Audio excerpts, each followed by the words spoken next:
Olá, sou o professor Tian do canal Matemática para Vestibulares, Enem e Concursos Públicos. Mais uma videoaula, continuando com a revisão para a prova do concurso da Polícia Militar do Estado de São Paulo, informando a todos que estamos nos últimos dias para inscrições. Inscrições até o dia 8 de 12 de 2021, ou seja, até a próxima semana. Para aqueles interessados, lembrando, o edital foi publicado no dia 21 de outubro de 2021 e as provas já estão marcadas para fevereiro de 2022.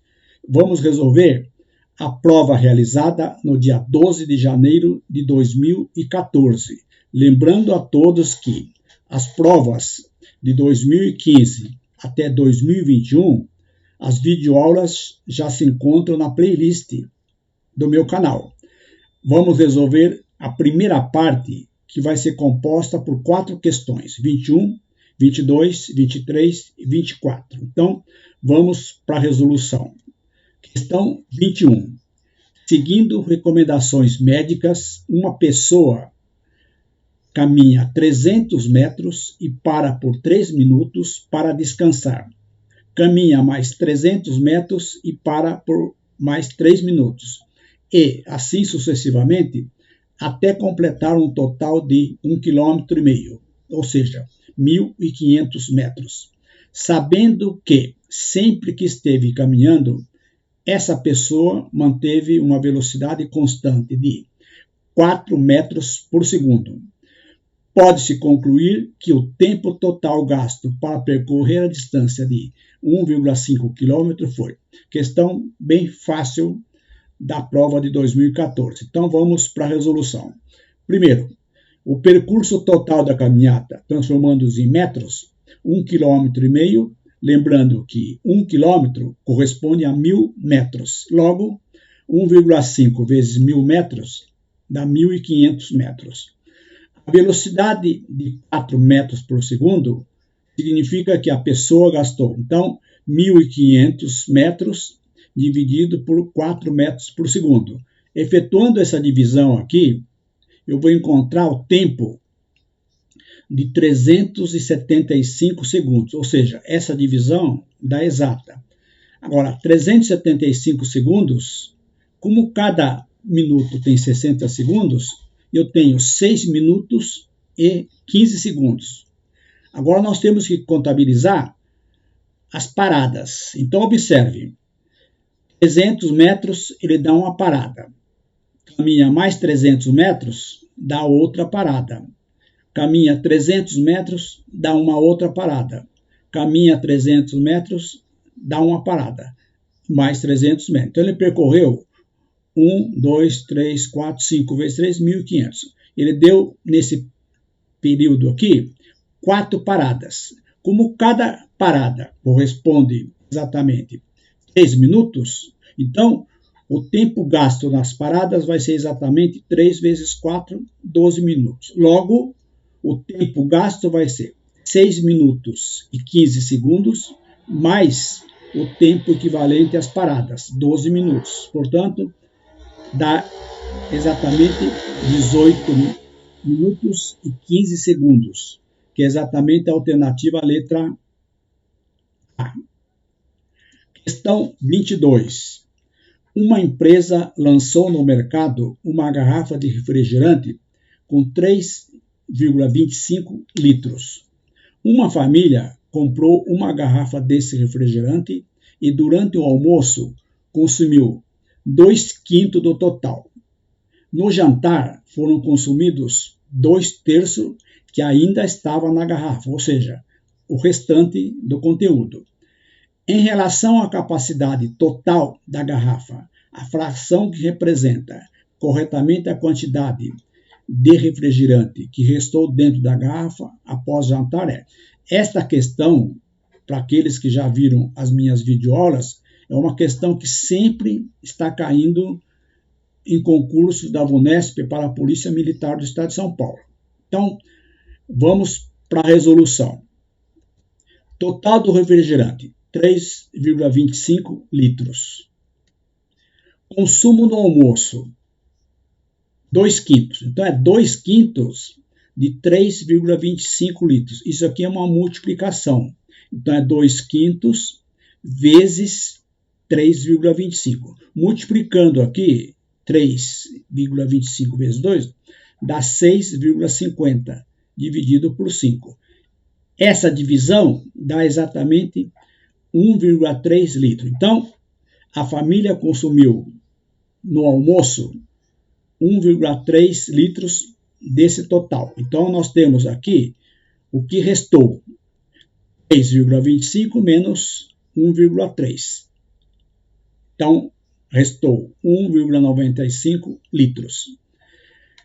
A segunda informação é que, no jantar, eles consumiram 2/3 do resto. Portanto, 2/3 de 1,95 litros. Isso aqui, esse D, é uma multiplicação. Então, 2/3 vezes 1,95. Da mesma forma, multiplicando 2 vezes 1,95, dá 3,90 dividido por 3. Também dá a exata divisão. Dá exatamente 1,30 litros. 1 litro e 30 centésimos de litros. Portanto, restou, tinha 1,95, consumiu 1,30. Restou 0,65 litros. A pergunta é, em relação à capacidade total da garrafa, a fração que representa corretamente a quantidade que restou após o consumo do almoço e do jantar. Portanto, é uma razão. Portanto, a fração que representa a quantidade que restou em relação à quantidade total será 0,65 dividido por 3,25.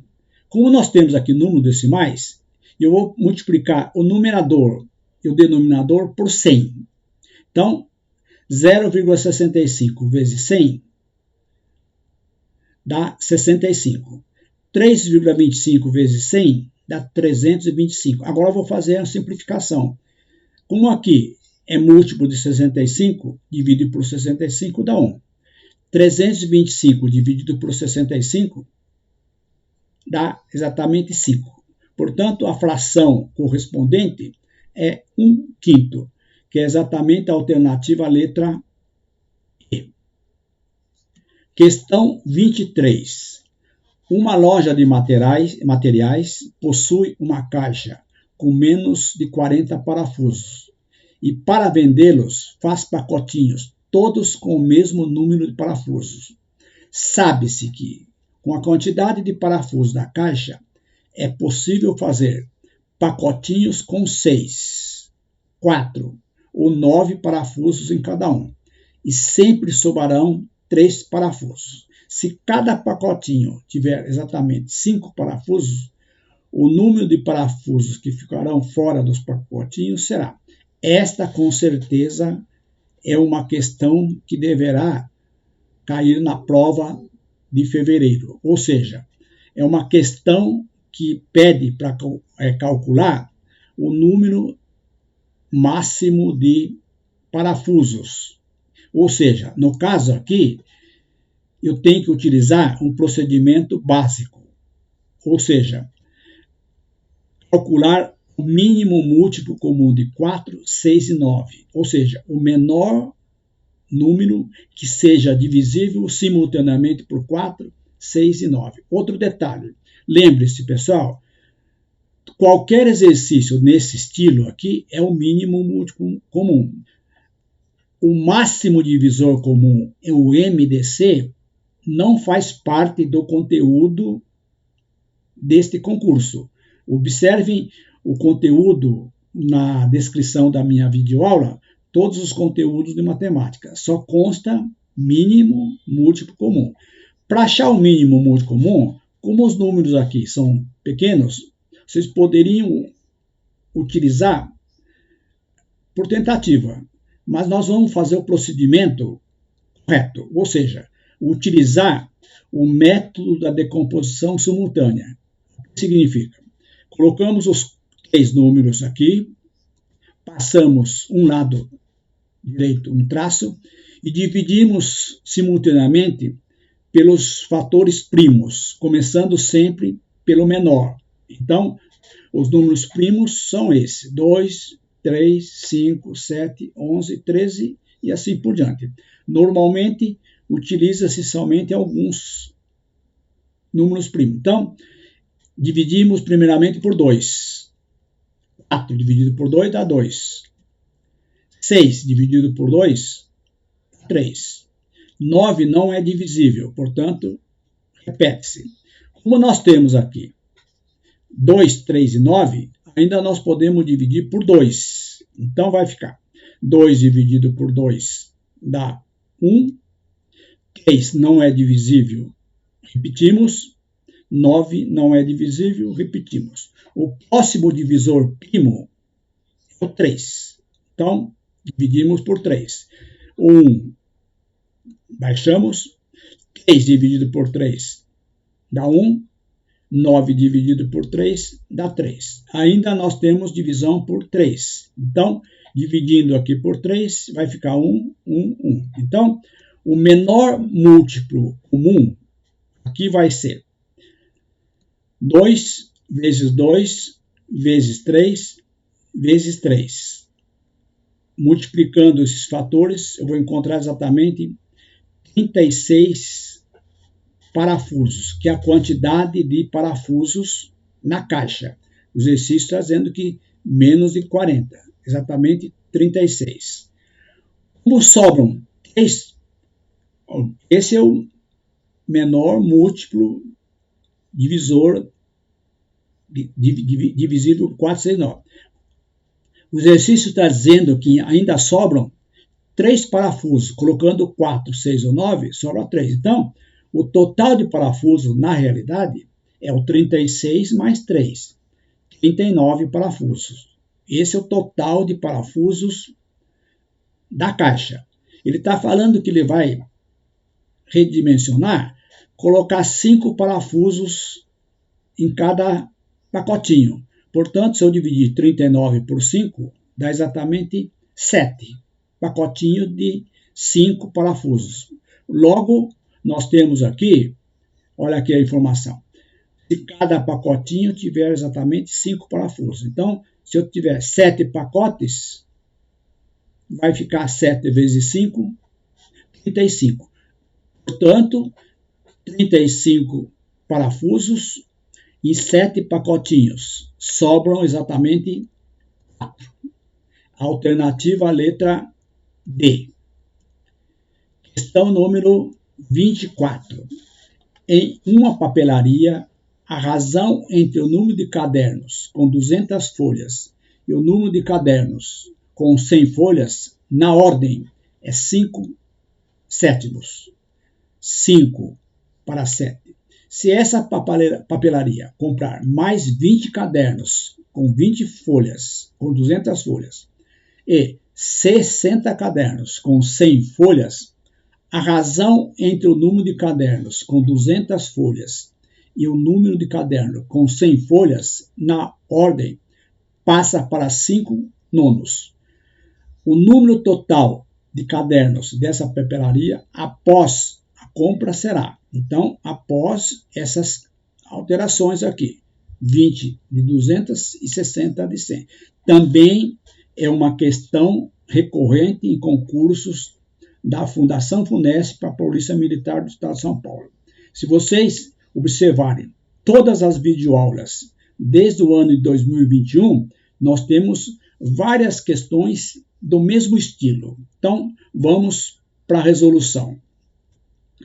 Vamos chamar caderno de 200 folhas de X, caderno de 100 folhas Y, na ordem. Então, nós temos a razão, ele está falando aqui, caderno de 200 sobre caderno de 100 é de 5 para 7, ou seja, quantidade de cadernos de 200 folhas está para Y, caderno de 100 folhas, assim como 5 está para 7. Produto dos meios é igual ao produto dos extremos. Portanto, 5y igual a 7x. Vamos chamar essa equação de 1. Após a nova compra, o exercício está dizendo, compra 20 cadernos de 200 folhas. Então, a quantidade anterior mais 20. Compra mais 60 cadernos com 100 folhas. Como nós tínhamos y mais 60. Então, x mais 20 está para y mais 60. A nova razão, o exercício está dizendo que é 5 nonos. Produto dos meios igual ao produto dos extremos. Então, 5 vezes y mais 60 é igual a 9 vezes x mais 20. Distribuindo esse fator 5, esse fator 9, nós temos 5y mais 300 é igual a 9x mais 180. Vamos deixar o 5y no primeiro membro. Depois nós explicamos por quê. E vamos passar o 300 para o segundo membro. Então nós temos 5y vai ser igual a 9x mais 180 menos 300. Essas duas parcelas eu posso juntar. Então tenho 5y igual a 9x menos 120. Essa é a equação 2. Observe, a equação 1, 5y está em função de x. A equação 2, 5y está em função de x. Então, posso simplesmente igualar as equações em x. Ou seja, igualando a equação 1 com a 2, eu tenho 9x menos 120 é igual a 7x. Passando o 7x para o primeiro membro, eu tenho 9x menos 7x igual a 120. 9x menos 7x é 2x igual a 120. Esse 2 passa dividindo x vai ser 120 dividido por 2. Portanto, x é igual a 60, ou seja, inicialmente comprou-se 60 cadernos de 200 folhas. Y é 7x dividido por 5. Como x é 60, vai ficar 7 vezes 60 dividido por 5. Multiplicando 7 vezes 60, dá 420 dividido por 5. Como o caderno tem que ser número inteiro, essa divisão vai dar exata. Então, y igual a 84, ou seja, 84 cadernos de 100 folhas. Só que ele está pedindo para calcular o número total de cadernos após a compra, ou seja, depois do aumento. Então, nós temos aqui 60 inicialmente caderno de 200 folhas, 84 cadernos de 100 folhas, e aqui nós temos aqui mais 20 mais 60. Efetuando essa soma aqui, eu tenho exatamente 224. Alternativa letra C. Então, esta é a primeira parte da prova de 2014. Aproveita, faça a sua inscrição no meu canal, ative o sininho para receberem as novidades e as demais questões de 2014. Gostou? Dá um like. E vocês que estão estudando para a prova do concurso da Polícia Militar do Estado de São Paulo, cuja data é em fevereiro de 2022, acessem a playlist Concurso Polícia Militar do Estado de São Paulo, cujo link está na descrição da videoaula. Lá vocês encontrarão as provas, questões de matemática devidamente resolvidas e comentadas do ano de 2019, aliás, 2021, 2019, 2018, 2017, 2015 e 2014. Ainda nós vamos inserir as questões do ano de 2013. Espero que tenha gostado e até as próximas.